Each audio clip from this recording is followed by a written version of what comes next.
కష్టపడే డాక్టర్ ఆమెకు ఎలాంటి హెల్ప్ లేకుండా ఇట్లా చేయడము ఇట్లా జరగడము చాలా బాధాకరంగా ఉంది.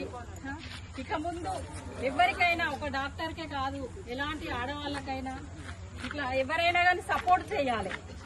ఇప్పుడు ఆమె ఎక్కడో ఉన్నది, మనకు అవసరం లేదు, మనకి ఎందుకు అని మాత్రం అనుకోవద్దు. అదే మన పిల్లలకు గాని ఎవరికైనా జరుగుతుంది. అందరికీ ఉన్నారు కాబట్టి ఆడపిల్లలకు బాధ అందరూ ఆలోచించాలి. ఆడపిల్లలు ఇలా బయటకు పోయి స్వతంత్రంగా పోవాలంటే భయపడతాను. ఆ స్వతంత్రం అనేది ఆడపిల్లలకి ఇవ్వాలి. పక్కకుండి పోయిన అదే వాళ్ళ అక్కలకో వాళ్ళ చెల్లెళ్లకో ఎవరికన్నా ఇలాంటిది జరిగితే వాళ్ళు అట్లనే చేస్తారు. ఇప్పటి వరకు దొరికినా వాళ్ళని ఏం చేయలేకపోతారు వాళ్ళు. దానికి రాజకీయ హస్తం ఉన్నది అని అనుకుంటా. అదే రాజకీయ నాయకుల పిల్లలకే గాని భార్యలకే గాని ఎవరికైనా ఇట్లాంటివి జరిగితే ఊరుకుంటారా?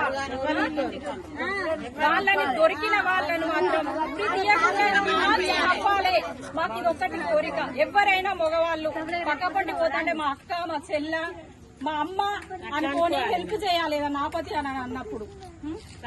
ఇట్లాంటిది జరగకుండా ఇక ముందు కూడా ఎన్నడూ జరగద్దు అని మేము అనుకుంటున్నాం. ఓకే చెప్పండి.